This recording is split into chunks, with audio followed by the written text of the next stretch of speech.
Good afternoon. Welcome, everyone. I'm David Hempton, the Dean of the Harvard Divinity School. Thanks to all of you, and especially to our distinguished guests, for joining us this afternoon for the panel discussion on religion and peace. Do universities have a role? Multi-faith collaboration, peacemaking, and higher education. This event is made possible through the remarkable generosity of the Susan Shallcross Swartz Endowment for Christian Studies at Harvard Divinity School, for which we are very grateful. I'd also like to give a special word of thanks to Paul Masari, to Gordon Hardy, to Nancy Byrne, and other HDS staff for all their work in preparation for this event. Most of all, I'd like to thank Liz Lee Hood, whose tireless advocacy and planning over many months made this event possible, made it happen. So Liz, thank you very much.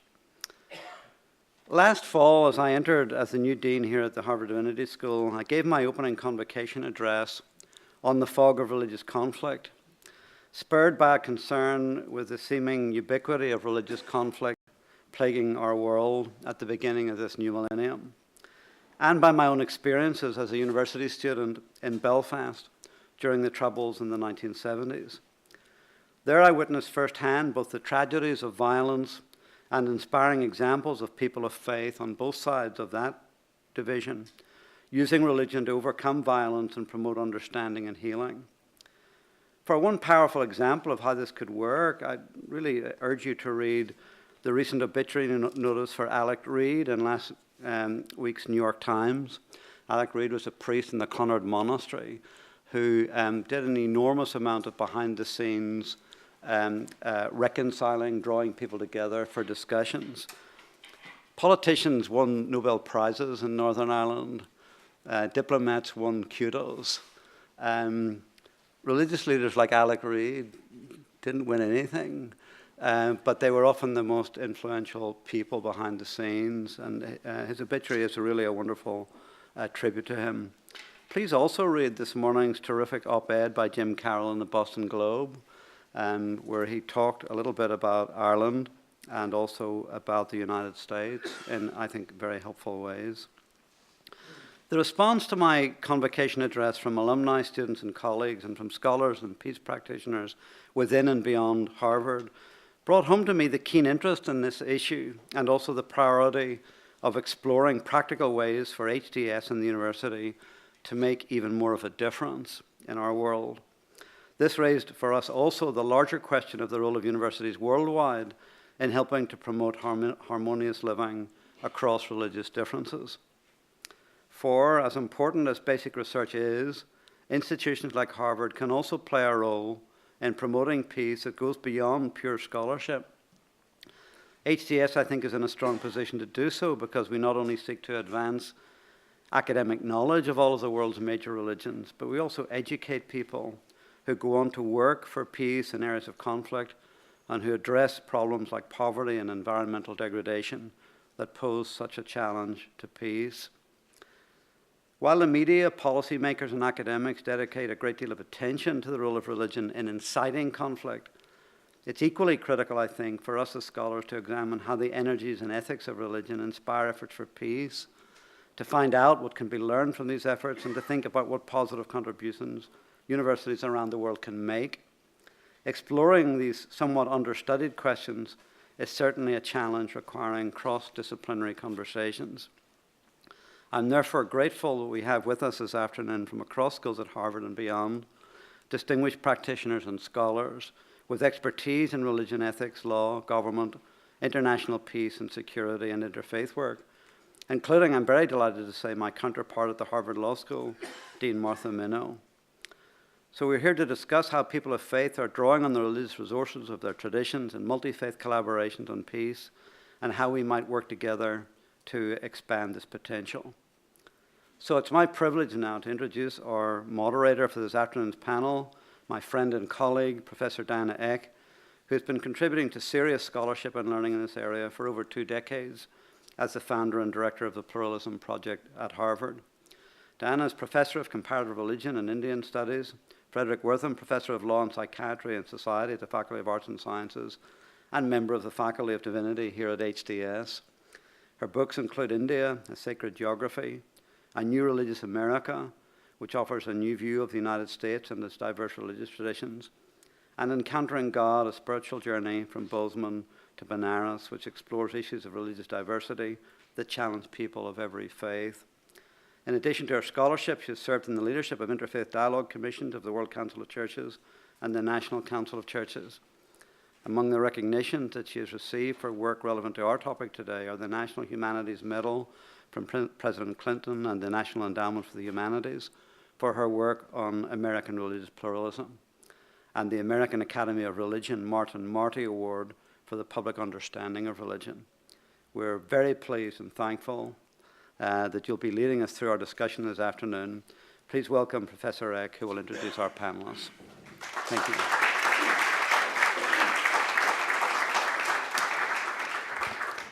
Thank you, Dean Hampton.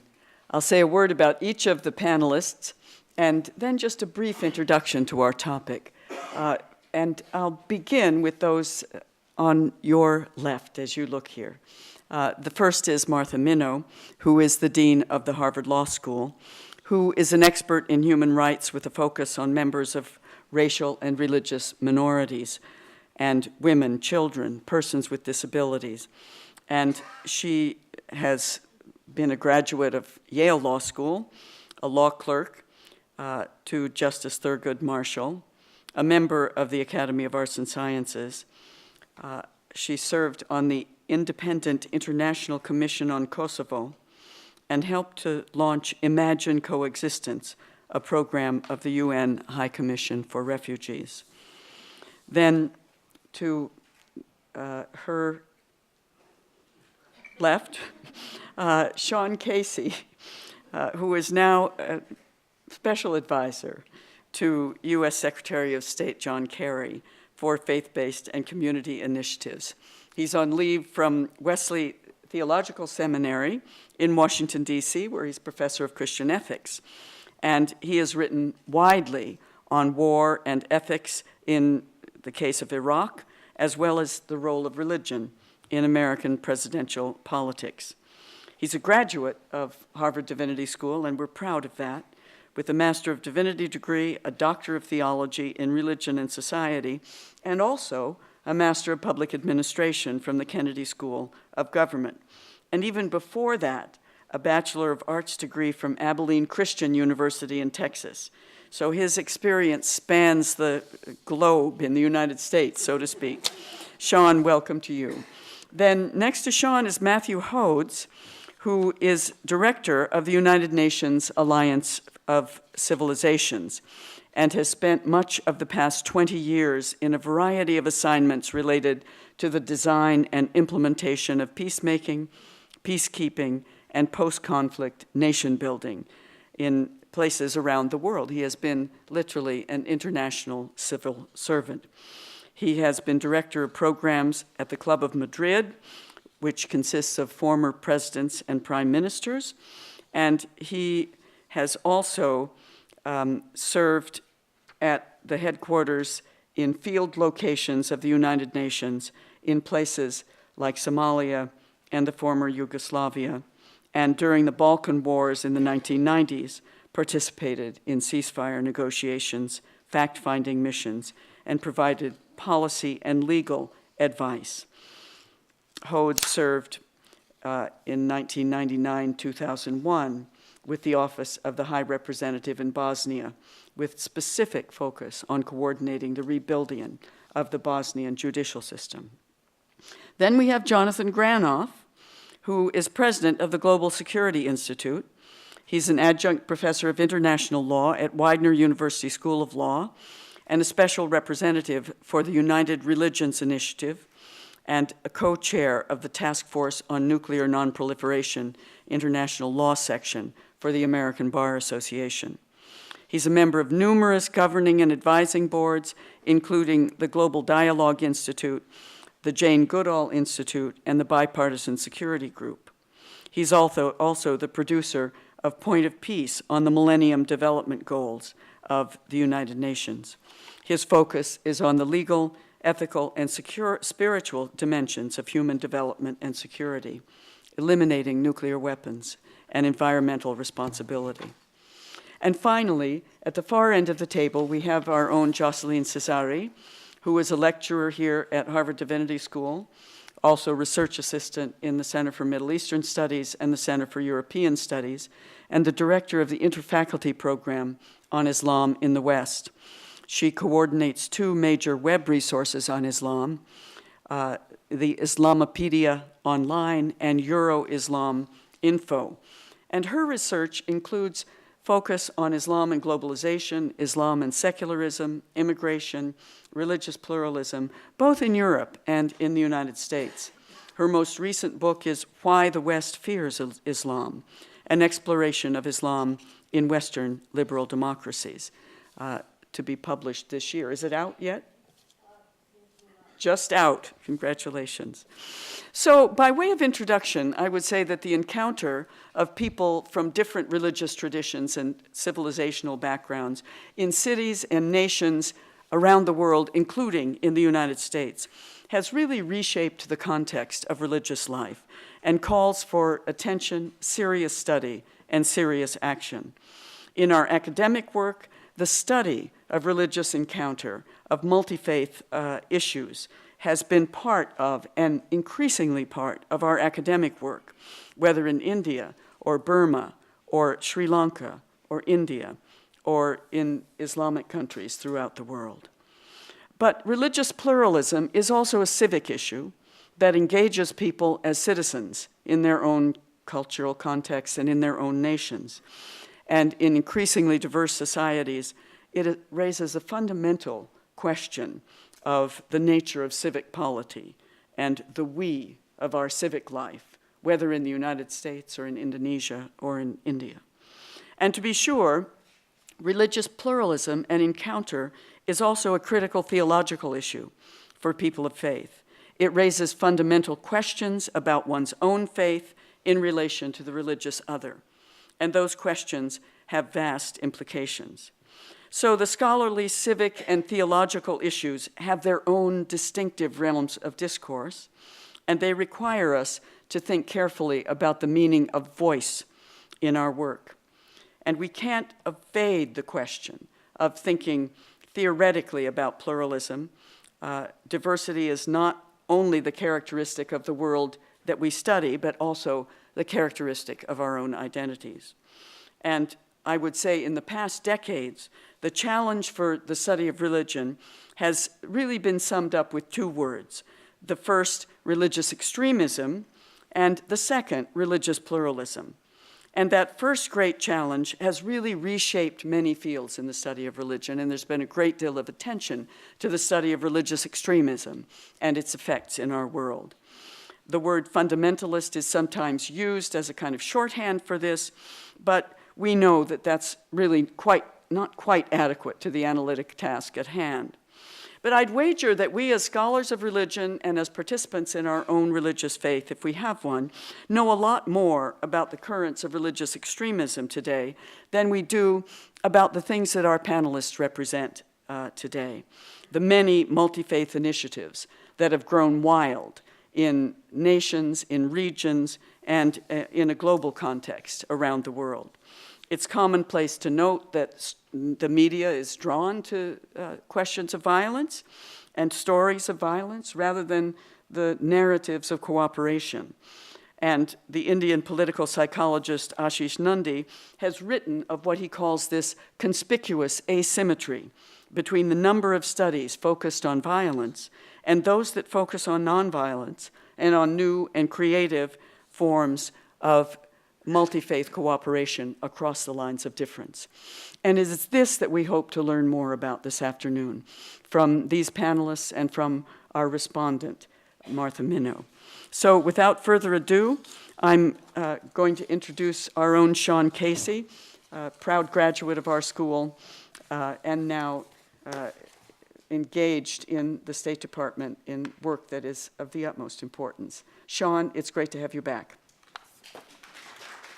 Well, let me begin by saying it's a joy to be here. I began to count up how many hours I've spent in this lecture hall, and I stopped very quickly because it's a very large number. And it was about 34 years ago when the geography was a little different in this room. But I remember my first lecture from Professor Margaret Miles. She was a freshly minted PhD, and I was a struggling master's student, and her brilliant lectures on the history of Christian thought indeed transformed my life that first semester. So it's great to be back. Thank you, Diana, for convening this. Thank you, Dean Hempton, for bringing us together. Thank you, Liz, for your work in conceiving this and getting us all here in good fashion. And thank you to all my panelists. And I look forward to a robust conversation. I want to proceed in my now 9.5 minutes left in two basic steps. First, I want to describe what I'm calling the quiet revolution in religious engagement by the United States government. And then second, I want to pivot to answer one of the questions of the day. What role might universities have in contributing to multi-faith collaboration and peacemaking? The quiet revolution really consists of two parts. The first one was the promulgation of a national strategy for on integrating religious leader and faith community engagement into United States foreign policy that was written by the Obama administration and the national security staff there. I approached this document in the best of all scenarios. I didn't contribute to its writing, but I own it now at the State Department. So I have some critical distance, but I have to be careful in how far from the document I stray. But let me simply summarize the three major goals of this strategy, which comes from the White House.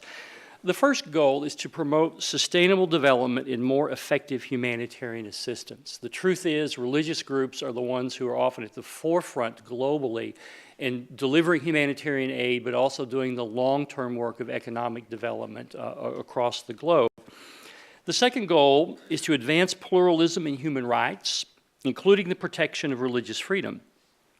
Our engagements with religious actors should continue to advance universal human rights, including religious freedom, while promoting tolerance, pluralism, and respect for human rights of members of minority or marginalized groups, especially women and girls, but also any individuals that are marginalized or persecuted for reasons such as their beliefs, ethnicity, gender, or sexual orientation. Building on our current initiatives, we will increase our efforts and engage a diverse spectrum of religious leaders and institutions, including those whose views differ from our own, while being sensitive and respectful of their beliefs and traditions. And the third goal is to prevent, mitigate, and resolve violent conflict and contribute to local and regional stability and security.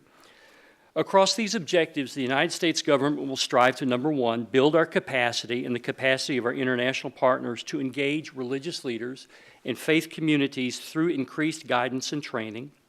Number two, institutionalize our efforts, including through development of case studies in priority countries. And number three, further develop and improve our exchanges and convenings with religious leaders. Now, this is a very ambitious strategy, and perhaps we'll talk more about that in the panel discussion, but it signals a change in the American foreign policy approach to religious engagement compared to previous administrations. Now, the second piece of this, frankly, is the launching of my office, the Office of Faith-Based Community Initiatives, which actually is the result of the work of both Secretary Clinton and Secretary Kerry, both of whom believe that we neglect religious engagement at our peril. And it was due to their work that I was invited in to launch this office.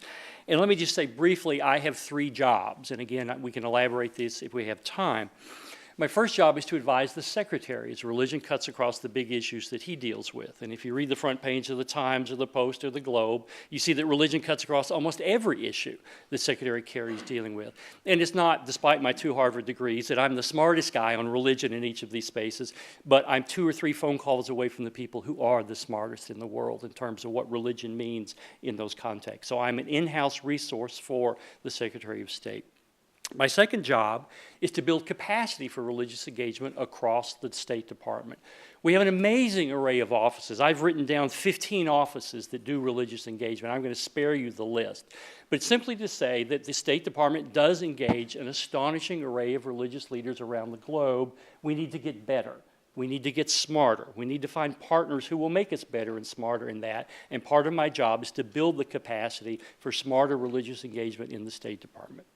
And thirdly, the last job I have is to be a point of contact for external stakeholders who want to come and talk to us about our successes, about our failures, about potential partnerships.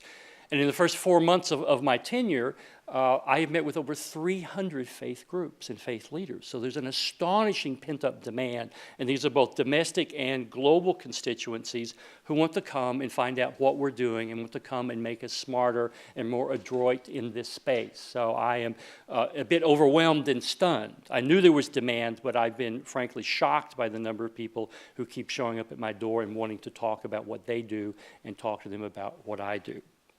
So all that's to say is I think we are at a very interesting pivot point in our foreign policy with respect to the issues that we're talking about tonight. So let me then shift and talk more about what indeed universities, and let me be blunt, let me be specific. I'm thinking in terms of what Harvard might be able to do. I do not have a global experience in higher education. I labored here more years than I care to admit in my graduate career. So I think I know some of the terrain here and the assets with which this institution is uniquely blessed. I think Harvard is uniquely prepared to make powerful contributions to building sustainable peace through multi-faith collaboration. I'm going to outline 4 areas where I think this university can make contributions. I'm going to start with some preliminary observations that Harvard possesses unparalleled expertise across law, international relations, international development, and religious studies. Any challenge it might have regarding the issue at hand, the challenges have less to do with the academic talent and more to do with the institutional structure and philosophy of the various tubs on their own bottoms, as they used to say. I don't know if they still use that language here. My own social location is shaped by my time here as a student, both at the Divinity School and at the Divinity School, and is from my current position as special advisor to Secretary Kerry. First of all, I believe Harvard can remove some institutional barriers between schools through the establishment of joint degree programs. I essentially had to build my own degree by doing one here, one over there, and then coming back here to bring them all together. It would have been wonderful if I had more institutional support in the form of a joint degree program where I could have leveraged those assets and had a community of faculty and students to help me in that strange pilgrimage. So as I think about the wide range of religious engagement going on in the State Department, the question I keep coming back to, who's going to train the people I need to hire and that we need to hire to continue this work beyond the 3 short years I have in the State Department? We do not have people who are well trained on the political side as well as the religious studies side. Harvard is uniquely poised to overcome that and provide the kind of students we're going to need, graduates we're going to need in places like the State Department, much less in the wider globe. So that's the equipping aspect that I think Harvard has. Secondly, I believe that the innovative use of technology as well as more traditional pedagogical tools can create space, both virtual and real, for interdisciplinary conversation and learning. One of the things I'm really interested in is hearing stories about peacemakers on the ground. I could be somewhere around the planet every week going to big hat religious leader meetings, and I will have to do a lot of that. I'm much more interested in hearing the granular stories from people who can't afford a round-trip ticket to Vienna, who can't afford a round-trip ticket to London. But I do believe through the advance in technology we have today, universities can find those voices and can convene them in cyberspace, if you will, in a very powerful pedagogical fashion. This is kind of the missing ingredient right now, as far as I can see. Again, Harvard is uniquely poised to leverage technology to have these kinds of conversations. Thirdly, I think Harvard can be a pioneer in developing interdisciplinary studies. There's a deadly virus infecting higher education today, and I've seen it in my own seminary. It's called the outcome assessment virus. Now, you can tell I have an axe to grind here, and I will cop to this. I believe we are burning so much time and energy in American higher education today trying to prove to, dare I say it, bean counters to quantify that our students are learning what we hope to teach. It's a perfectly legitimate question to say, do students learn what we think we're teaching? But where I protest is the form of measurement that is required. What they don't measure are collaborative skills. I don't know anywhere in America or globally where you can do a PhD in collaboration. That, to me, is the enemy today. We don't know how to train students to collaborate across the disciplines. Harvard, I think, has the juice, if you will, to pull that off and make it happen, because the issues we're dealing with here are not owned by any single discipline. It requires multidisciplinary training to pull that off. And fourthly and lastly, I believe that universities can address the research deficit in analyzing the quality and effectiveness of religious engagement by governments across the sectors of aid and development, the promotion of human rights, and mitigating conflict. Everyone celebrates their successful multi-faith engagement. Nobody talks about their failures. It's time we bring some independent, critical eyes to these global efforts to really tell us what in fact has worked and what indeed has not worked. Thank you very much. I hope I'm not over time. I'll cede back my 30 seconds. Thank you very much. Well, let me echo Shaun's opening words of thanks to Diana, to Dean Hempton, to all of you for being here this evening. When I take a look at the terms religion and peacemaking, of course, I come at it from a somewhat different perspective. And I will not apologize for having been somewhat poisoned in my earlier days watching religious leaders in places like Bosnia who used their authority in ways that helped 250,000 people lose their lives. But I do believe, increasingly so, in the ability of religious leaders to play a positive role in particular stages of the conflict spectrum, but in particular in efforts to try to prevent and mitigate, and in the aftermath of conflict, reconcile. So let me take my 10 minutes to this evening and separate out a couple of different areas that I want to cover. One is a couple of conceptual notes that I want you all to understand coming at this topic as I do from a secular multilateralist perspective. Second, let me tell you a little bit about what the United Nations Alliance of Civilizations is trying to do about it. And then third, let me give you some sense of the one place where I know Harvard can already play an important role in trying to bring these fields together. First, on the conceptual side, when we speak of religion in the context of conflict, we sometimes avoid talking about, for lack of a better term, the elephant in the room. Religion in and of itself is not really the issue in the context of conflicts that we described as religious. Identity is the issue that drives people to kill each other. Religion, in the conflicts that we talk about most frequently, represents the means by which a society chooses to divide itself into groups that then find themselves capable of killing one another. For example, you look at a place like the former Yugoslavia, and in the former Yugoslavia, for the better part of 2 generations, people weren't killing each other, they were intermarrying. And then, because particular political leaders decided that in an effort to try and bolster nationalist agendas, they would try to bring in religious leaders to try and assist in that process, you now had an additional force that helped to isolate groups, create identity, and create the opportunity for people to kill each other. Within that context, it's important to understand the concept of the other. We hear it used, we've even heard it used this evening. I think Diana started with that phrase. What does it really mean? It speaks to the issue of the psychology of warfare. And in particular in civil conflicts where you're fighting your neighbor, what creates the space necessary for you to pull the trigger on someone who lived down the street from you, whose children played with your children? It is the ability to see that person not as another person, but as an other, someone who does not share your identity and therefore does not deserve the kind of consideration you would give to your neighbor down the street. Well, what do we mean when we talk about teaching religion in that context? Well, Shaun and Jocelyne and I were all at a couple of conferences in Vienna a couple of weeks ago where one of the attempts to try to taxonomize this issue distinguished the difference between learning religion, which had to do with learning the ritual and the liturgy and the various things that distinguish one religion from another, from the concept of learning about and from religion, which was the interaction that religions have on a sociological and even a political orientation. And I would suggest to you that this is one of those areas where academic study would be particularly useful in distinguishing between these forms of learning as it relates to the concept of religion.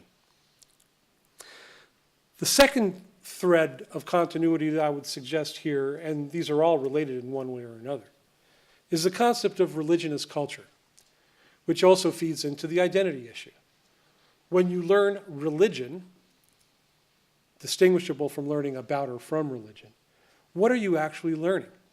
You're learning those things that clergymen are supposed to teach you about what it is you must do in order to pursue a particular path to God. Whether it has to do with the way in which you interact with other people, the distinctions between the way in which men and women deal with one another, dietary laws, the hymns one sings, all of that is part of this cultural milieu. It creates order, it creates structure, it creates purpose, and it helps to solidify the sense of identity. And I would suggest to you that that leads to the last element, which is religion as a form of humanism. Because when you are learning about religion, the more you learn, the more you realize that the Abrahamic faiths and the Eastern faiths as well have many shared values. And we hear about this from time to time, but only when people choose to try to create that identity issue do you see the distinctions. Religion as an inclusive element, the shared values of compassion, forgiveness, love, the golden rule, which applies in virtually every faith that we've ever learned about. All to say that as a form of humanism, there is a conscious choice that religious leaders can make as to which of the elements they choose to emphasize in their teaching. And we see this increasingly. Even today, it's not that the former Yugoslavia is old news. Look at Myanmar today, where one religious leader's skewed view of Buddhism leads to the identification of Muslims as an other and leads to hundreds of thousands being displaced from their own community. And so I would suggest to you that these are the conceptual frames in which we have to operate. Now, what is my job now, having returned to the UN after an absence of some time? The Alliance of Civilizations is an initiative of the Secretary General to serve as a soft power tool of diplomacy. And one of the things that we are compelled to do is to work on issues of religious difference, to work on issues where, by pursuing efforts to combat intolerance and polarization, that we actually find paths that use intercultural and interreligious dialogue. I will tell you this, that within the UN system, while there's a clear mandate for one's office to handle the high-level state-to-state political discussions, in the vast offices that represent the UN system, no one owns the issue of interreligious and intercultural dialogue. And so a lot of us are looking at this with an increasingly interested view of creating systems and possibly doctrine as to what the best ways are to use interreligious and intercultural dialogue as a bridging element in our policy work. I would suggest to you also that as we take a look at this concept of interreligious and interfaith dialogue, those of you who are going to be going out into the field, especially you HDS students who are here, you need to remember what it is out in the field that creates the reason why someone would want to have that dialogue with you. What are the underlying assumptions that we carry with us when we talk about the issue of interfaith and interreligious dialogue? It is at its core the notion that religious leaders and religious people have a certain credibility within their communities. What's that based on? It's got to be based on a shared understanding of the moral values that those people carry, their connections into the local community, and their ability to translate those values and that understanding into a voice that speaks to everyone within that community. I would suggest to you that that represents the most important thing that religious leaders and active religious participants can do in a peacemaking role. And now, finally, as a form of concluding, what does Harvard have to do in this game? Well, again, I'm a prisoner of my background, and so I will tell you that in the years, both with the UN and with the Carter Center, and now back with the UN again, the first people we talk to at Harvard are at the program on negotiation. It is a globally understood leader in the field of not only practice, but also the development of doctrine on everything from inter-party negotiations on a bilateral level to multilateral mediation efforts. And I would suggest to you that for those of you who are interested in pursuing dialogue processes, this is the place where the synergy that exists at Harvard needs to be applied the most. Because those of you who are developing religious backgrounds can also develop the ability to use those backgrounds in negotiation and mediation efforts. Thank you. Next, we have Jonathan Granoff, president of the Global Security Institute and adjunct professor of international law at Widener University School of Law. Thank you very much. I agree with all the previous speakers. About a decade ago, I was in bed about 12:30 at night, and I got a telephone call. Granoff, hi, it's Bob McNamara here, graduate of Harvard. I said, what is it, Secretary McNamara? He said, I'm going to cite you in a book I'm writing called Wilson's Ghost. Recommend it to everybody. I said, what is it that you're going to cite? Well, there's a footnote in a law review article you did that I want to cite. And I said, well, you don't need my permission. He said, no, but I want to discuss it with you. So the footnote in a law review article titled Nuclear Weapons, Ethics, Morals, and Law says, Buddhism, hurt not others in ways that you yourself would find hurtful. Christianity, all things whatsoever you would that men should do to you, do you so even to them. Confucianism, do not unto others what you would not have them do unto you. Hinduism, this is the sum of duty. Do not unto others that which would cause you pain if done to you. Islam, hadiths, no one of you is a believer until he desires for the other that which he desires for himself. And it just went on, because when you write a law review article, if you say the sun's going to come up tomorrow, you have to cite the weather service.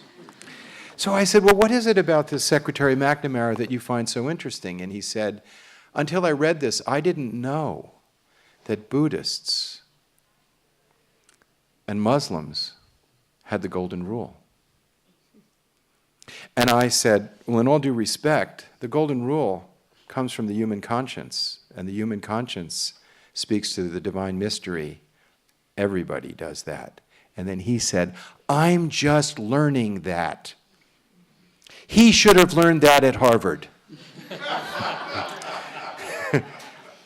And we now know the consequences of not having a critical mass of leaders in the world knowing this fact.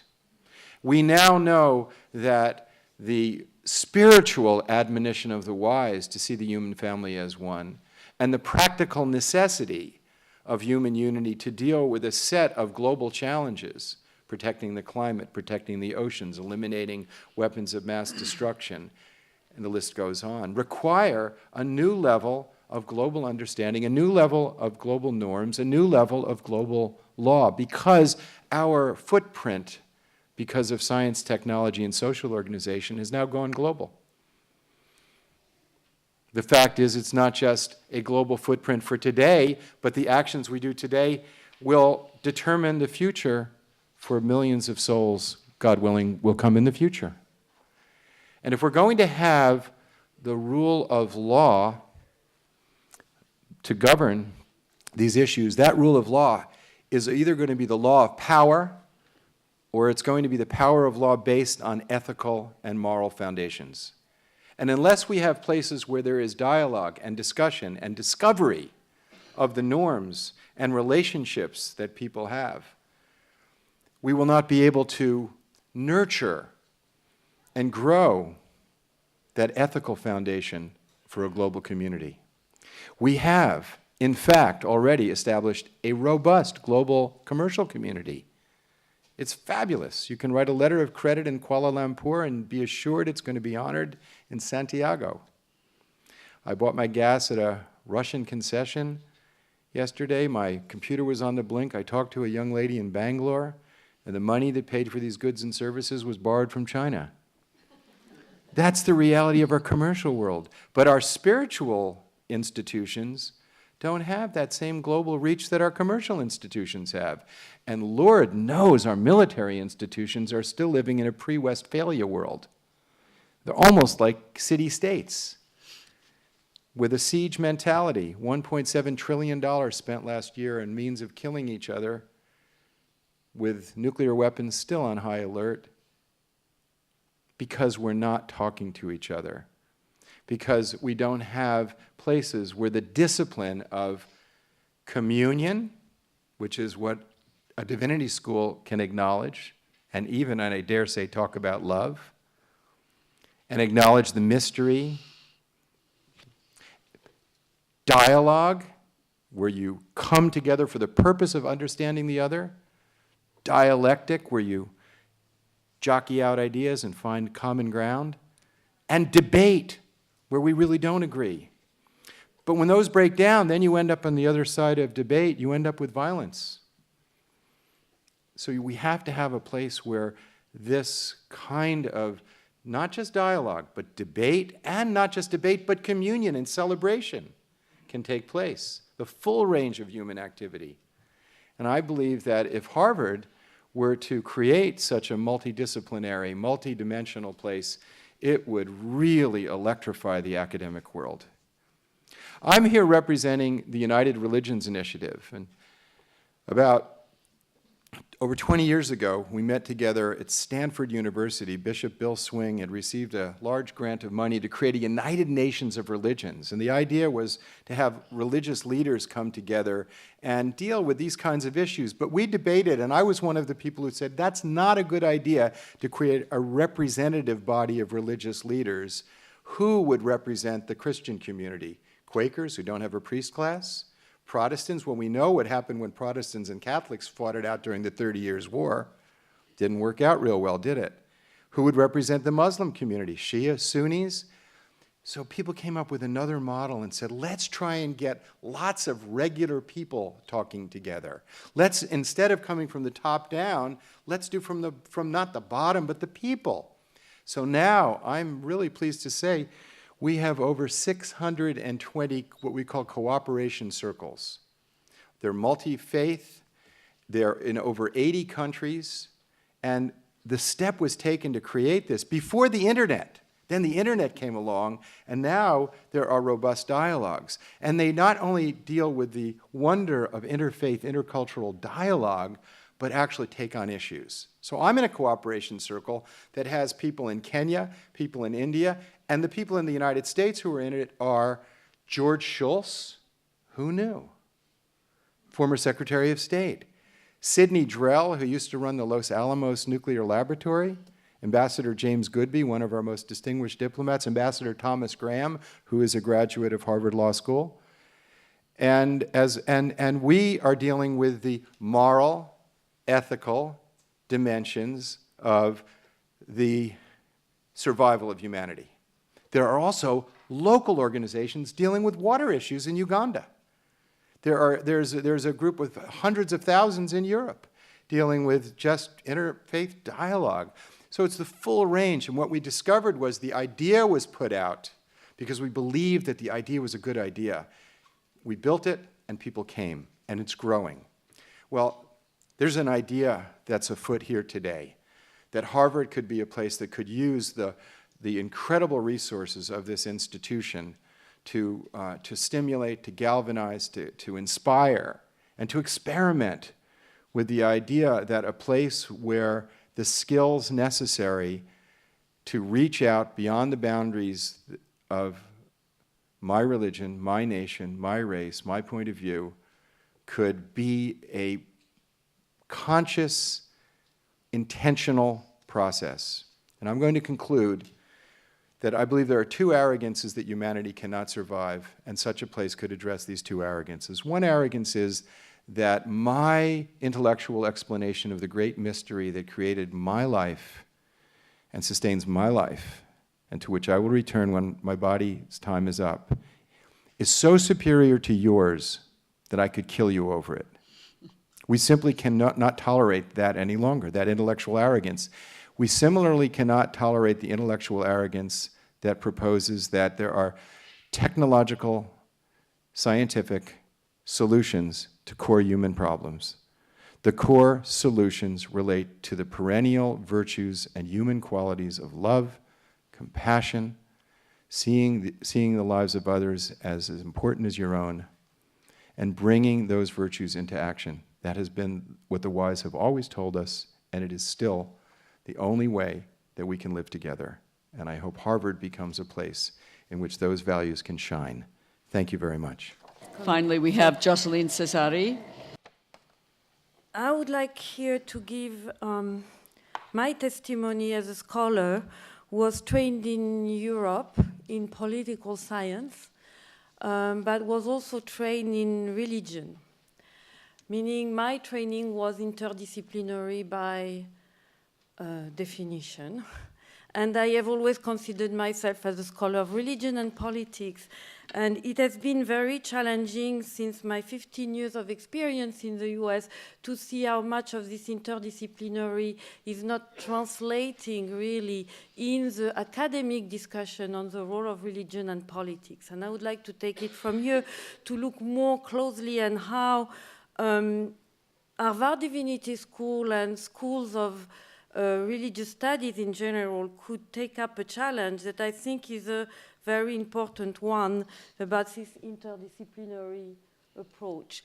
Because when I came here, the big topic was on the clash of civilizations. And for me, this work is typical of the lack of interdisciplinary approach in the way you look at religion in one way or univocal approach to religion, meaning religion can trigger clashes. And it's legitimate. It does happen. So how do scholars of religion bring to awareness to scholars of politics another light on religion that is what is mentioned here, the multivocal aspect of religious tradition. And it's a challenge. I have a conversation all the time with some of my colleagues who have worked on Catholicism, working on Islam. The objection I hear a lot, and not only, again, in policy-making circles, but also in academics on politics, is that religion is religion of the sword. Islam is religion of the sword. I remember one of the chapters of Huntington's book was the bloody borders of Islam. So this is exactly the univocal approach to religion. When I talk to my colleagues on Catholicism, we agree that maybe this debate on what the role of religion in international conflict or the lack of, I would say, deficiency of democracy in Islam, this could have been a debate 40 years ago about Catholicism and the conjunction between Catholicism and fascism. So this is the role of scholars with this interdisciplinary approach to remember that, or to make people aware, including in other disciplines that are not automatically trained in a particular religion, that religion can never be univocal. And I think it's an important point, not only for academic training, but also for policymakers that most of the time also work or operate, sometimes it's the best intention, on this particular vision of the univocal aspect of religion. The second aspect is also the other way around, meaning having been trained in political science, I have no particular, inhibition vis-à-vis religion. but I can see how many of my colleagues in political science in the US have kind of inhibition or intimidation vis-à-vis religion. And one of the major arguments I receive all the time is, oh, we don't do theology. And this cuts the dialogue right there. How can you work together if you don't take into account also what the colleague does? And the problem is also, I think, on the side of scholars of religion, to look at religion beyond the belief or beyond the text. I'm saying it's important, but when we want to create these bridges, and again, I'm sorry, it looks a little like my own experience here, but I did a lot of sociology of religion. Sociology of religion, when I was in Europe, it's a challenge here. Well, for me, it was a given. And in the sense that it brings together a perspective on religion that is not only on the text or the belief, but also what people do, the behaving, what my colleague Grace Davy in the UK calls the believing, the belonging, and the behaving. And I think that religion could be one of the tasks of divinity schools could be also to broaden up the approach of religion in this sense. The second importance, and this goes more to the dialogue or with other disciplines, it's about having a role in contextualizing religion within different regional, national, and cultural environments. And again, I give here an anecdote. When my students were old enough to be adult when 9/11 happened, I used to ask them, what did you do after 9/11? And a lot of them went, and a lot of Americans did that actually, went and bought a Quran. And so my whole job over a semester was to try to explain to them that if they want to understand this radicalization of a group of people vis-à-vis Islam, the Quran is not going to be helpful on its own. Because then you can indeed use a few surahs here and there, but the whole contextualization on how this book can be used in a certain way has to deal also with historical, political, cultural contexts. And in this sense, to take over what Shaun was saying about collaborative approach, I think there is a lot to do on bringing in the study also of religion and in the dialogue with other people interested in religion, the knowledge of politics, history, regional studies, and this is a big task in itself. And here I would like to also say that there is an important aspect, which is the networking and the team effort. Again, religion cannot be the ownership of only one group or one particular discipline. And it's very, very difficult to challenge in any context.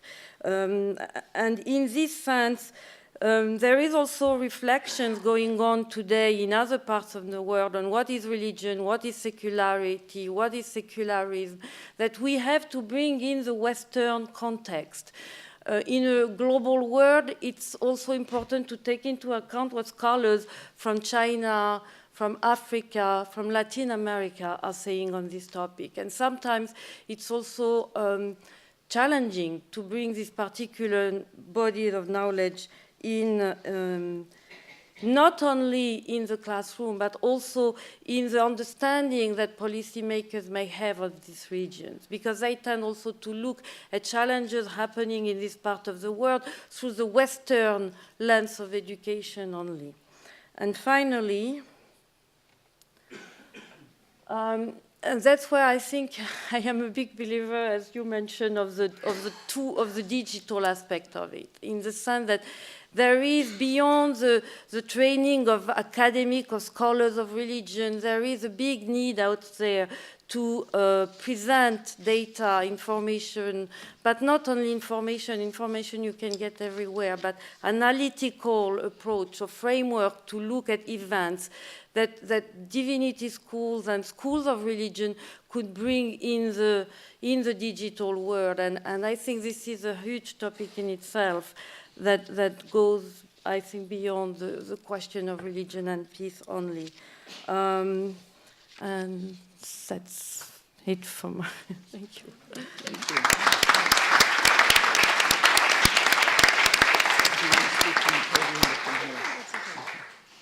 I'd like next to turn to our respondent, Dean Martha Minow of Harvard Law School. Well, this is quite a wonderful set of comments, though I am brought to a memory once attending a conference, long day. The very end of the conference, the very last panel, the very last person on the very last panel began by saying, everything that needs to be said has been said, but not everyone who needs to say it has said it, and then proceeded to talk at length. So I will try not to do that, but I did learn a great deal from these remarks. I incorporate them all by reference, especially the thanks that were offered at the beginning. I am struck by two different strategies that we heard here about the role that a university like Harvard might play in addressing religion and peace. One you could call the thin one, and one you could call the thick one. And so the thin one is to offer, through its educational mission and its capacity to convene people and its capacity to do research, the thin tools that allow people to connect outside, beyond, across their different traditions. And I heard some really great suggestions here, and I will state them in my own way while maybe elaborating them some. But I contrast that with the thick strategy, which is to work out from individual religious traditions to find overlapping consensus or modes of language that connect to summon up the resources within religion. And they're both promising and they're both fraught. So on the thin front, you know, I think what we think we are good at universities is education. And so appropriately, we heard a lot about calls for education. I'd identify two different kinds, maybe three. First is the development of skills. And I think the skills of discussion, debating, collaborating, listening, we don't talk about as explicitly as we ought to, even though that's the medium of our business. I'm delighted to hear the program of negotiation referenced by Matthew because it's housed in the Harvard Law School, but it's actually an example of a place that does talk about how do you talk and has, you know, sessions on how do you have a difficult conversation, how do you show that you've listened. And, you know, I'm trying to get my faculty to get trained through this program. But quite seriously, I mean, I think that the development of these kinds of skills and tools in my own work in conflict resolution have been central. To actually have a meeting of people in a post-conflict society requires actually some work on, so how do you have a meeting? And how do you conduct the discussions in the meeting? And how do you show that you heard, even if you disagreed? And I really want to underscore this point about disagreeing. I think that we've gotten worse, not better, in having disagreements. I think that whether it's because identity is more central than other modes of presentation, or other reasons that have to do maybe with the attention span or people's indifference to complexity, I think that people have a Facebook effect. I don't want to be disliked. Therefore, I won't actually say what I think. Therefore, I will not explore the nuances of what someone else thinks, and I can't debate. And I think it's getting worse, not better. So I think that there's an urgency in developing the articulateness about the debate, discussion, listening, collaboration activities that are at the core of an educational institution, because in fact I think they're diminishing. It's a diminishing asset, not a growing asset. A second kind of educational focus is knowledge. Knowledge about religion here is the way that I'd put it, to use that distinction. And also, as Jocelyne just said, knowledge about the multi-dimensions, multivocal qualities of religion, to understand the complexity within. And yes, not to graduate a McNamara who doesn't understand about the Golden Rule and its iterations, though let's be clear, they're different versions and they're not the same. And the differences among them are worth looking at as well as the similarities. The maybe third thin skill is attention to appreciation of complexity. And again, here I think we're getting worse, not better at this. The oversimplification. There was a poet who actually believed that the pragmatists were right, having graduated from Harvard College, but concluded that there was an aesthetic problem with pragmatism, which is it's messy, and people don't like messiness. And therefore decided to write poetry that would cultivate an appreciation for messiness. So whether it's poetry or other forms of art or other forms of discussion, how to cultivate an appreciation for the messy seems to me an important thing to focus on as a skill, as a kind of knowledge. Okay, a second thin skill. So first is education. Second is convening. That's what universities are great at. What's astonishing to me is you invite people and we come. And they come. Look at this panel.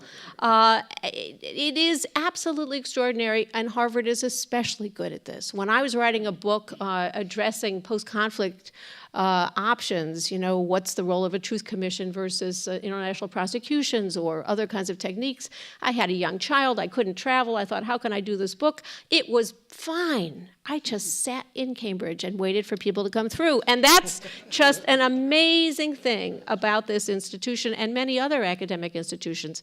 I think we don't use it sufficiently.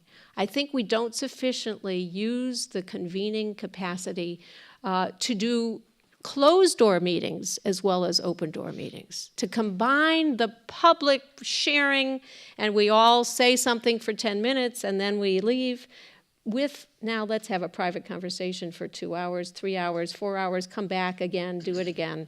So the convening is something that Harvard could do, other universities could do, and have round-robin nature of that. I think it's really worth pursuing.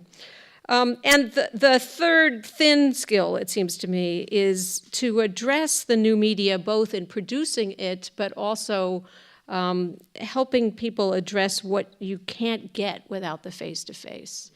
So I think as much as I'm a fan of the internet and the possibilities for connecting communities and having conversations, we do know that the radicalization that is happening in some religious communities is coming from the oversimplification of connection that happens over the internet. We do know that the process of otherizing, let's look at just what's happening with bullying among 7th graders. It's made worse when you don't have the richness and complexity of face-to-face. So I think that it's a priority as a field of academic study and as also the development of educational understanding to address the resources of the new media and the problems if you don't have face-to-face as well.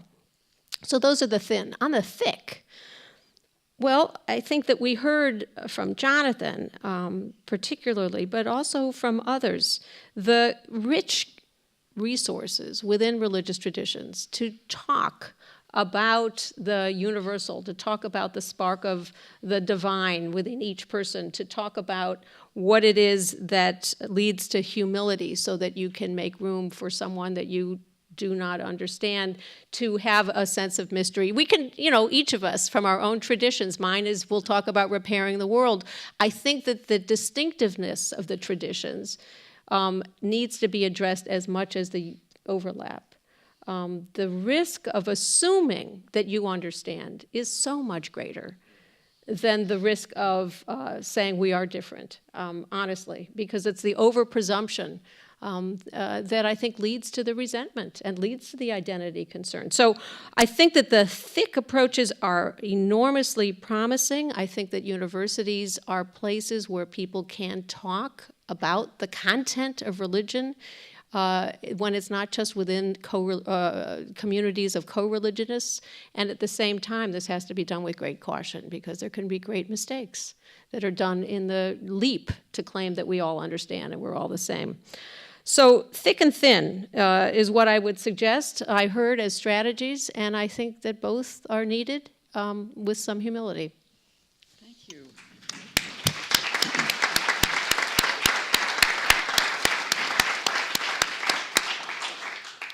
I want to offer a thanks to all of our panelists for staying within your time limit, so we have a little time to interact one with another. And I'd like simply to throw this question out, which is the first question we were asked to address, and that is to highlight successful multi-faith collaborations that build trust and promote well-being and foster peace. And I want to be specific here. All of you have been involved in various forms of multi-faith cooperation. Some particular example of the way in which you think this one or that one has been successful. Jonathan? Yes, I have a friend in Kazakhstan, Tolgan Muhammadjanov, who at the end of the Cold War had a vision that he should bring together the 30-odd ethnic and religious groups in Kazakhstan, where you have a large Russian Orthodox population in a Muslim country, and you still have a rich shamanic tradition and local and a variety of languages that are quite different and really different cultural modalities. People living on the steppe, people living in cosmopolitan Almaty, and then the new city of Astana.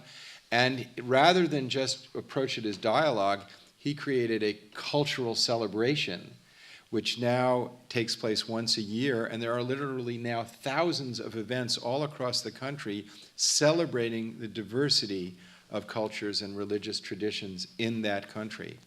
Now, that country is in a region, if you compare it with its neighbors of Tajikistan, Kyrgyzstan, Uzbekistan, Afghanistan, Pakistan, which have all suffered ethnic and religious conflict, I believe that the difference, one of the main differences, is that contribution that this one man did by creating this initiative. And he just lit the match, and then it lit up in people's hearts. I've been there, I've seen it, I've seen the authenticity of it. And so that's just a small example in a region in which we don't think of as a region in which there's a tradition of tolerance that we associate with the Western Enlightenment. But they don't have that intellectual tradition. They just brought the people together, and it worked. Does anyone else on the panel want to contribute to this, Shaun?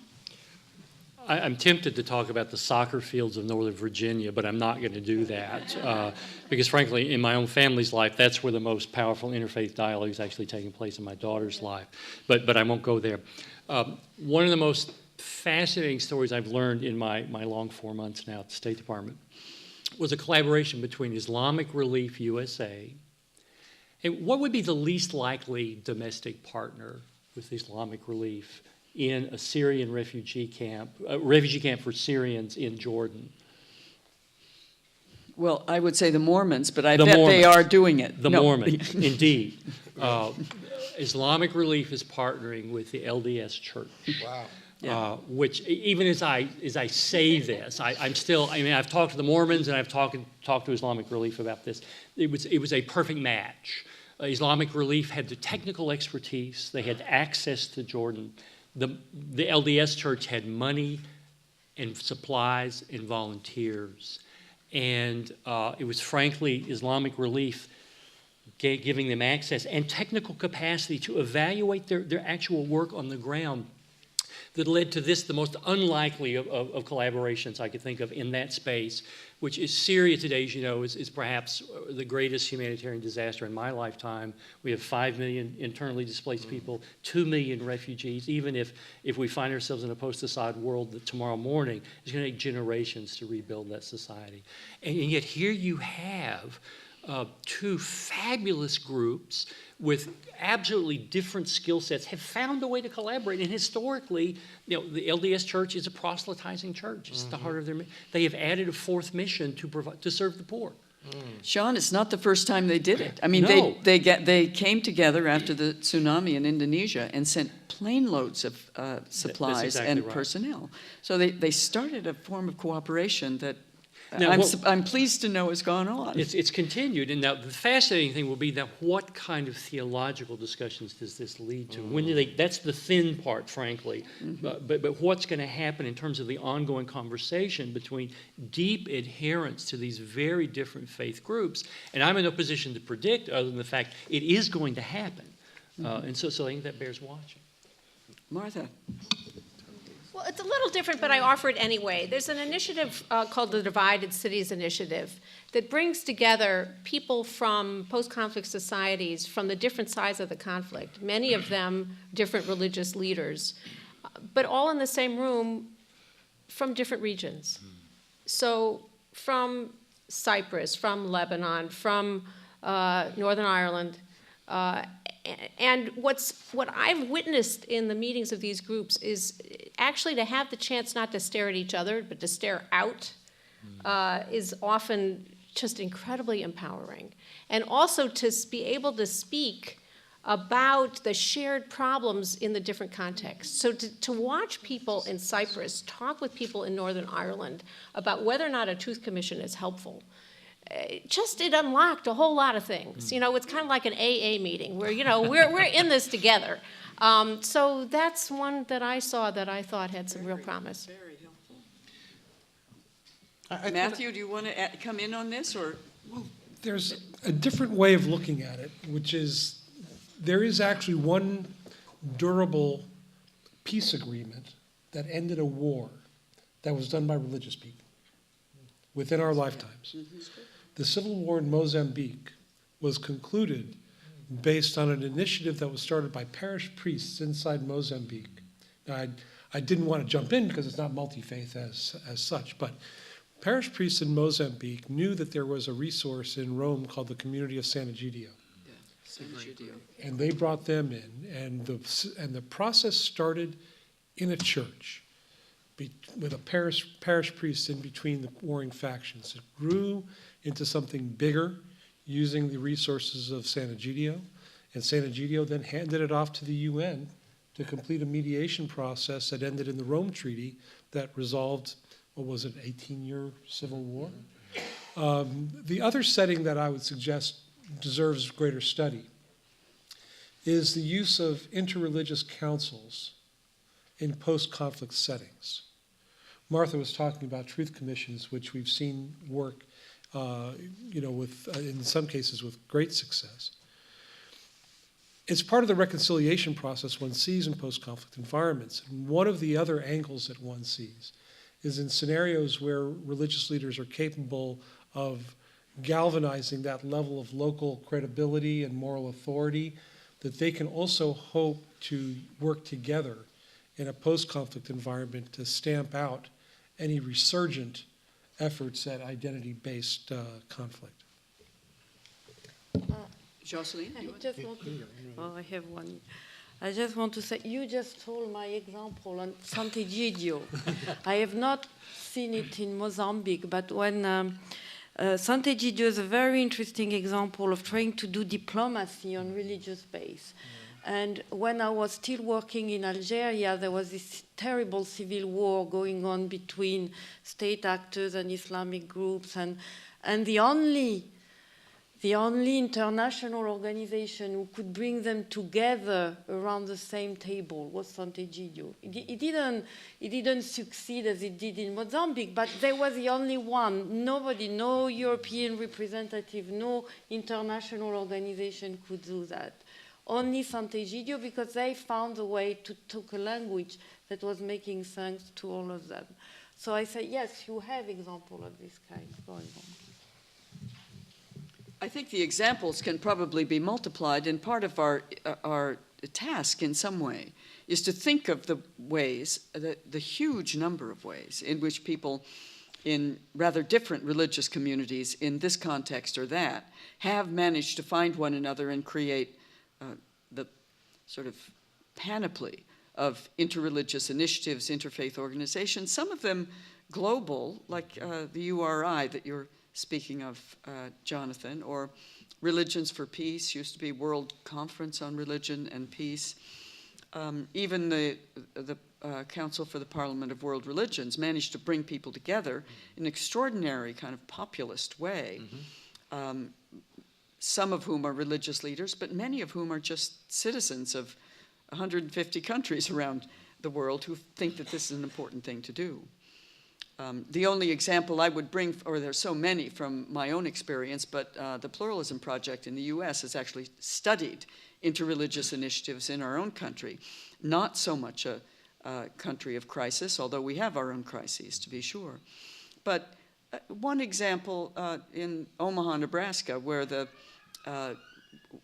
Muslim community, the Reformed Synagogue and the Episcopal Diocese have actually bought property together to begin to create a tri-faith campus. And they worked on this for a number of years. And you would imagine that this would not necessarily always go smoothly, and it didn't. In fact, in December 2 years ago, during the first crisis in Gaza, it almost completely unraveled. What happens when the issue of the sort of exchange between Israel and Palestine in Gaza is inserted into the attempts at sort of fraternity in Omaha. And that it's one of the things we've written a case study about, because at that moment in time, somehow these religious leaders and people from their congregations managed to find a way of talking about the pain that each of their communities was experiencing without having to feel that then that was the only place where pain was being felt. And somehow there's very sort of small lessons that one can glean from this kind of experience. Let me turn to whatever questions you might have of one another in this discussion, and then we can turn to questions from the rest of you who are gathered here. No questions from each other. Let me sort of think about this. There are plenty of these global initiatives, and one of the things I think that we find a little bit too difficult is when we have the panoply of faith leaders from across the world who are then photographed in colorful diversity, and that becomes sort of the icon of a multi-faith moment. And yet you realize that this is not going very far beyond a kind of global gathering. And there are increasingly lots of global gatherings, and URI is certainly one of them. How do we move beyond that kind of initiative to something that really has traction? I think that it's necessary to create a class of educated people with a global, cultural, ethically informed vocabulary and grammar that they can speak across cultural lines. So, I mean, the fact that hardly anybody that I know in the West knows that in the Quran it says that God says, I made the different peoples amongst you for the purpose of knowing one another. So pluralism is right in the Quran, and then it goes farther and says, the best amongst you is the one with the most taqwa, is the term, which is a sense of the immanence and presence of God. And God is all awareness and knowing, including those who are different than you. Now that's there in the text, and you never hear that. You never hear, and then we have no sense of how shocking it is that you find Buddhist bhikkhus who were advocating killing Tamils in Sri Lanka. People didn't have a vocabulary here to deal with that. We don't have a vocabulary of dealing with these religious issues. And when we were, we're struck by the vacuum of global universal values, and the vacuum of that is filled with exclusivism in so many countries. And we end up with disciplines that are preoccupied with how and don't have a sense of why. We don't really have a teleology very much in our modern institutions. And by that I mean you end up, as a lawyer, this huge preoccupation. You can go through law school and never take a course in justice, which is, you end up with procedure rather than justice, or medicine without healing, or financial institutions that are based on the how of finance rather than producing goods and services, or religions without the why of transcendence and love, or producing weapons that don't provide security. So that's the preoccupation with how. And a divinity school primarily deals with issues of teleology, of why, what is the purpose? And I think that is one of modernity's largest problems, is that we don't have a sense of common purpose and a place of discussing our deepest common purposes. And I think this would be a great service, to have a forum where the people's deepest soul passions can be discussed openly, and differences discussed, and unity celebrated. Shaun, I see you about to comment on this. Well, I want to sort of pivot from that to something Martha said that I think is related, and that is the convening power. I mean, it really is true, with the possible exception of the White House.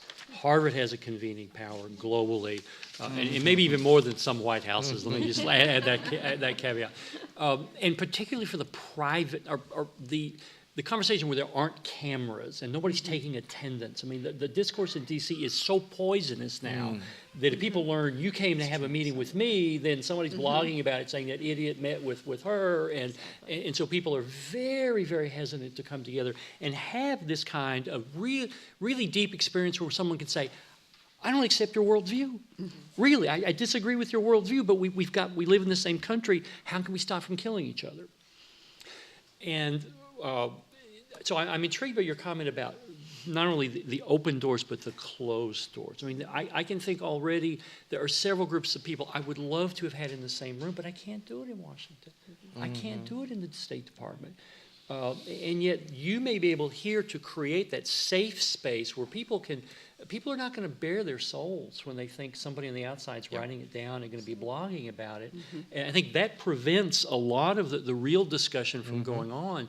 So I first of all, I applaud you, but could you think a little bit, can you say a little bit more about what that might look like in an interdisciplinary fashion? And maybe you do this already. I don't know. I'm looking at the dean here. You have thoughts? It's not always so easy at Harvard, I would say, as well. I mean, in our early years, the Pluralism Project used to regularly convene advocacy groups from different religious communities in the U.S. The Council on American Islamic Relations, the Anti-Defamation League, the group that was eventually the American Hindu Foundation, groups that had real issues with the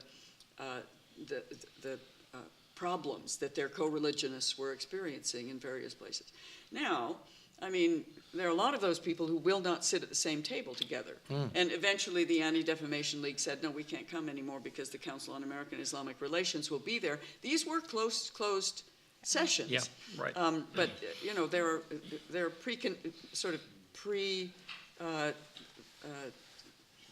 preconditions by who will even sit at the same table. That's right. And that can be a real issue.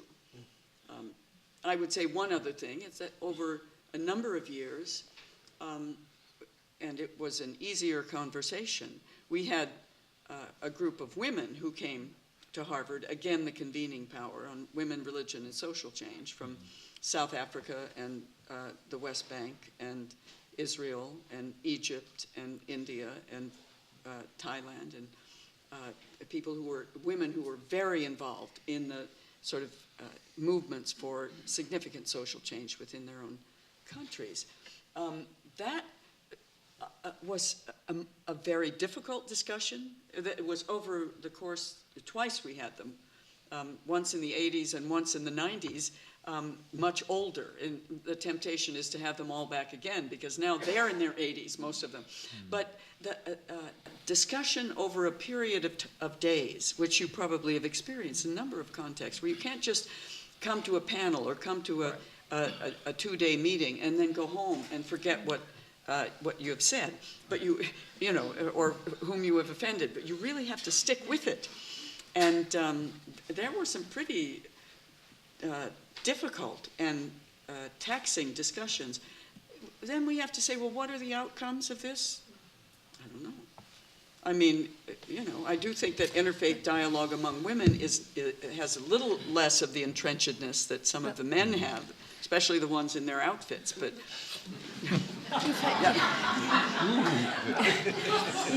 if I can just pick up on that, yes, you're absolutely right in the sense that once the panel is done, you need a driving force to create a broader, that's what Martha was aiming to, you know, how do you go from a presentation with, you know, discussion?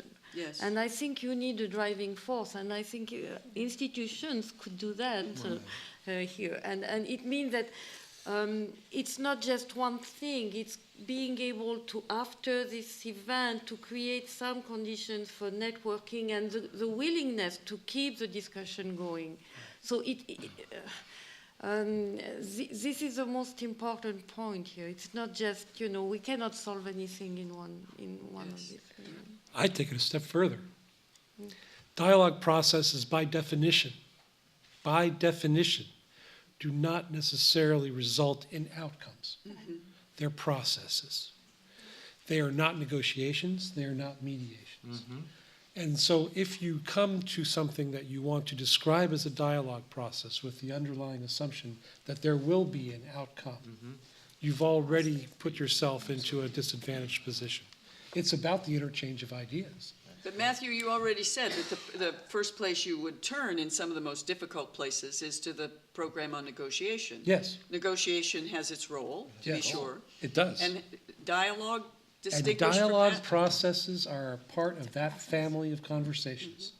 There is an example of the situation in Tajikistan, the 1990s, where there was civil war in Tajikistan, but it was largely a sporadic effort that now has, of course, been overcome. There was a 10-year dialogue process in Tajikistan as a prevention mechanism. 10 years. You know, they might have the occasional document describing an agreement amongst multiple parties, but there was never any grand peace agreement. It was a process. And so that's an important underlying assumption to take on, that dialogue processes are part of the family of conversations that PON can teach about. But it's something that we, and especially in this context, is extremely important. Martha? Well, it's just a couple small thoughts. One is that creating the context in which people will have repeated occasions to connect with each other is challenging, but it can be done, especially if you start with people who are on the younger side or earlier stages in their careers. I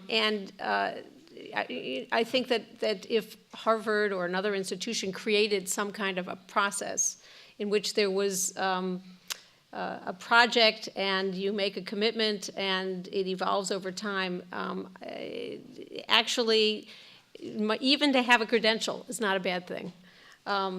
So that's one thought. A second thought is that and I've seen students, my own students, talk with each other from, they share a country, they would never talk in their own country. Mm-hmm. Yes. This happens here over and over again, and I think that that's a resource if we could figure out a way to build on it much more.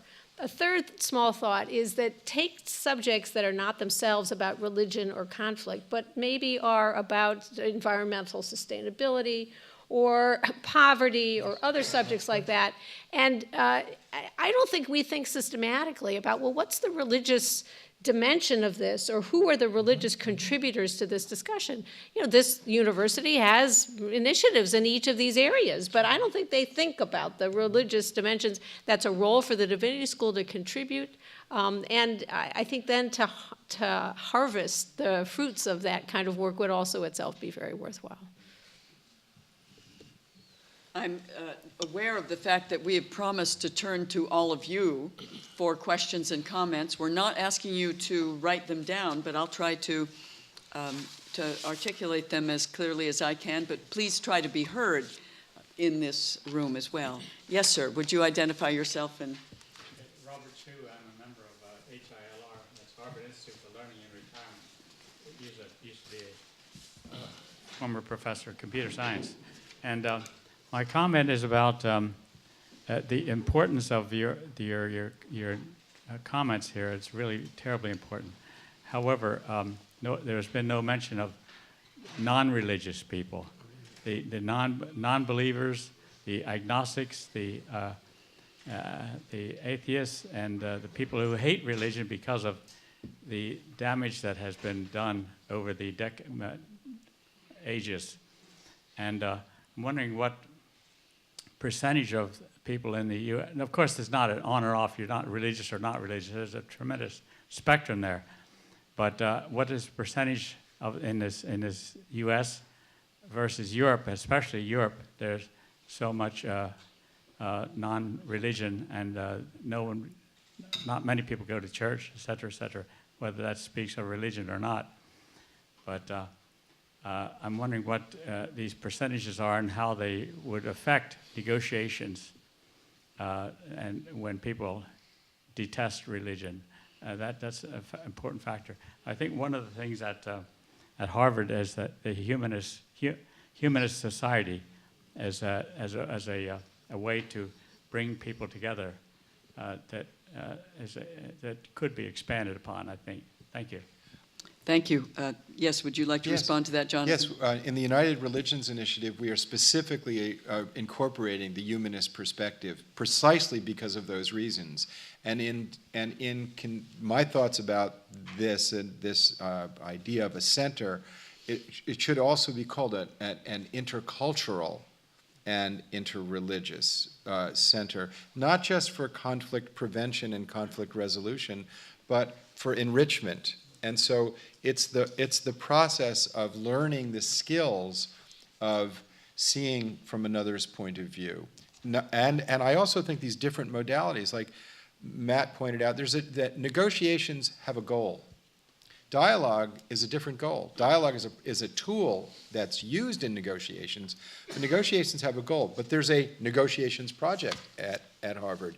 It would be great to also have a dialogue project.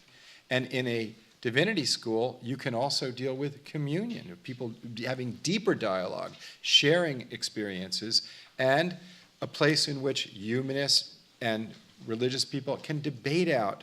But the goal in all of it, is building a vocabulary, a cultural vocabulary, where people will be able to prevent worldviews from clashing and emphasize common ground.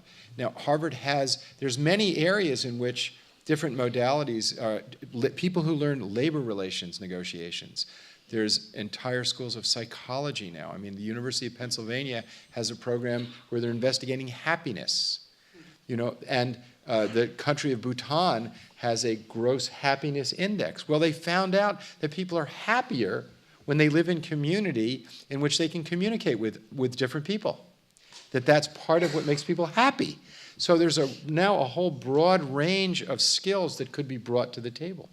Shaun, would you like to respond to this also? Yeah, I would simply say, based on my tenure here, in any given classroom at Harvard Divinity School, there was no presumption of specific belief.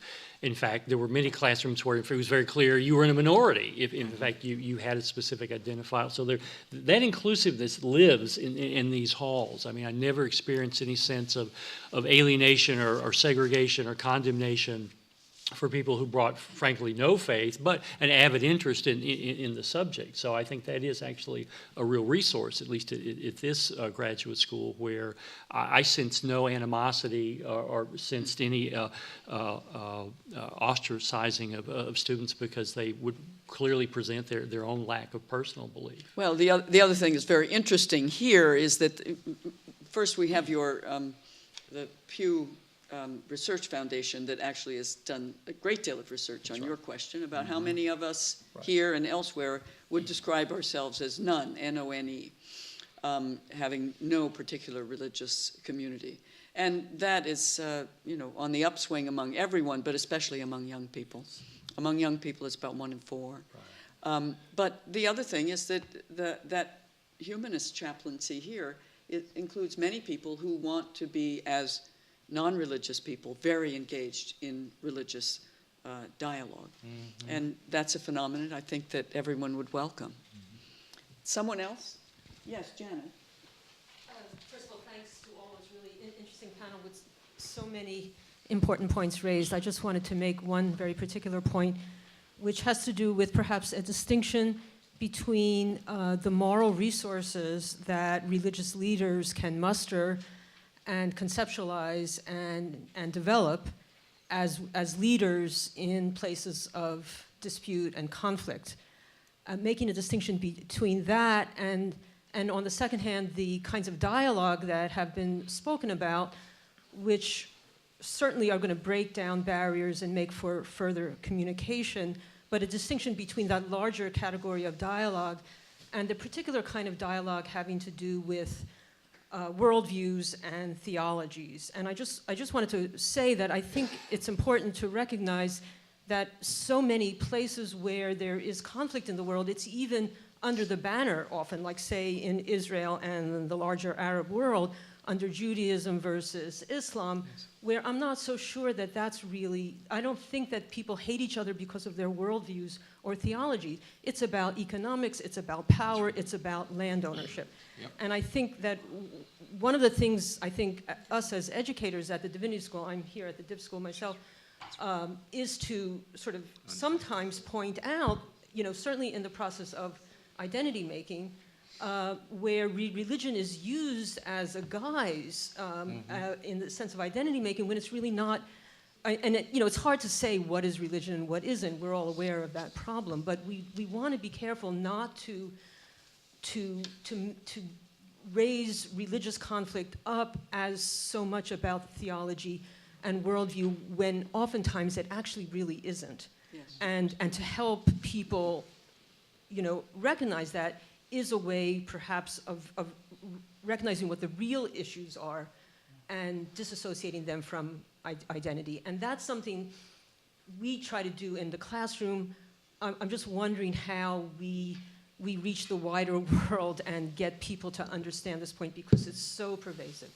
Thank you, Janet. I wonder if we can take a couple more questions just so that you have a chance to speak, and then we may have to leave it at that, but it'd be good to hear your voices. Yes? I'm going to stand up. Just introduce yourself. Yeah, I'm going to offer another voice from the Harvard Divinity School student body. My name's Ariane Johnson, and I'm a Mennonite here studying Islam. And I thank you all for your wonderful perspectives and insights, and I'm wondering, or I'm assuming that all the Mennonite leaders, were probably unavailable, but throwing John Paul Lederach into the circle. I just wanted to offer a couple observations and then a few little ideas for our dean right over there. At my time here at this school, I'm a third-year MDiv, and a lot of conversations with my friends and in classrooms and everything, we do such a good job here in this school of deconstructing and trying to wrap our minds around the deeper, complex issues in every situation. This practical idea of convening is such a wonderful challenge to me, and I think that it's something we really need to grasp here at the school, even within the student body, because we have potlucks where we talk about what a great environment we are in All of these emerging leaders are here. And yet, after orientation week, this beautiful week where you get together with all of the incoming students and hear their stories, we get really kind of relegated into our classes and the tracks that we've chosen, and those become our friends, the people that are in our subject areas, which is a sad thing to me. When I was applying to this school, I was looking at Harvard Divinity and Claremont because I heard from my professors in undergraduate school that these are the two schools that are really like taking the idea of interfaith education really seriously and fostering those environments on campus. And I'm wondering whether or not there are ways we can figure out how to not only convene the student body between disciplines and between the graduate schools, because the Divinity School, I'm taking a class at the Kennedy School this semester, which is just a completely different environment, and I'd really like to take politics into the Divinity School turf some days, but wondering how we can maybe implement those cooperation circles that were mentioned here as like a core element of our curriculum, and also as a feminist scholar or one learning feminism,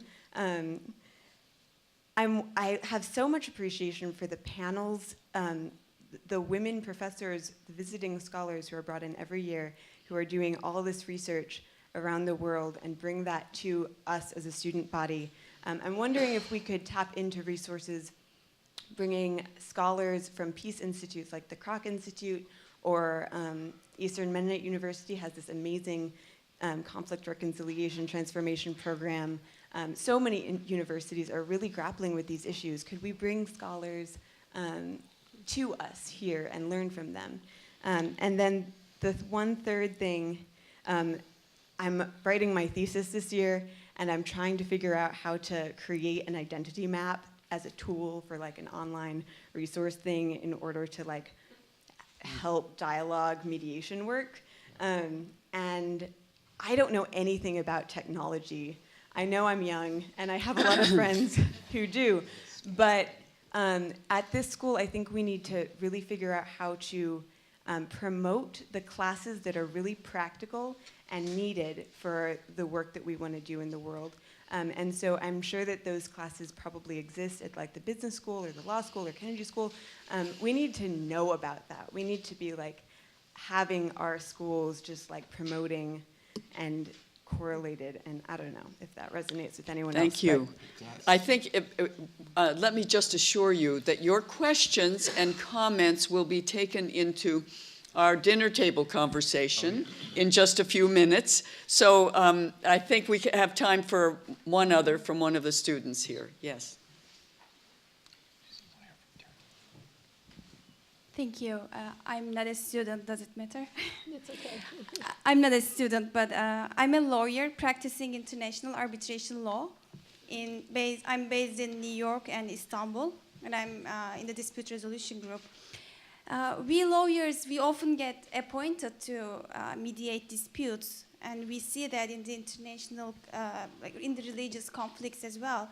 I'm actually wondering if there can be courses addressing to the law students to teach them international those disputes, to teach them how to resolve, to teach them how to understand interfaith collaboration, to make them emphasize, to be able to empathize with the others. We have those classes with the business schools. I took one at University of Pennsylvania, and we were in the same classroom with the Wharton students, and I think that's great. And we do that at the law firm every day.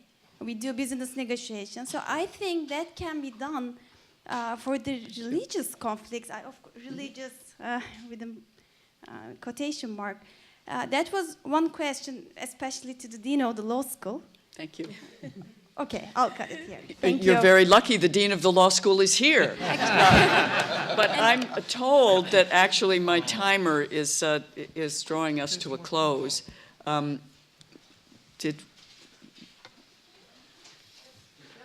we have time for one more? No? What? No, I think we should, okay. Well, then I'll stand up as if that were a signal.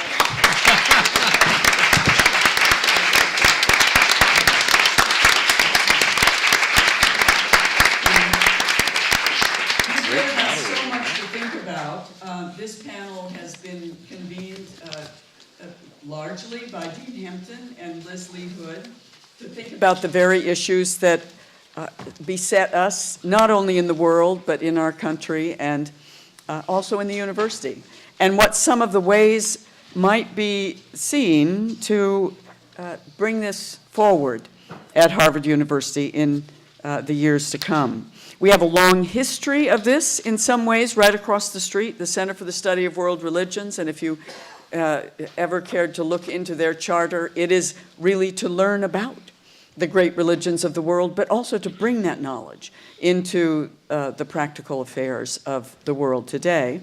And so we kind of have a charter institution that can do this, but we also have so many other people in the other faculties of the university. The law school, and it's been a great honor to have Martha Minow with us today. There's a long history of engagement with her. And our other panelists, Shaun Casey, who has now infiltrated the State Department. We're very happy to have him.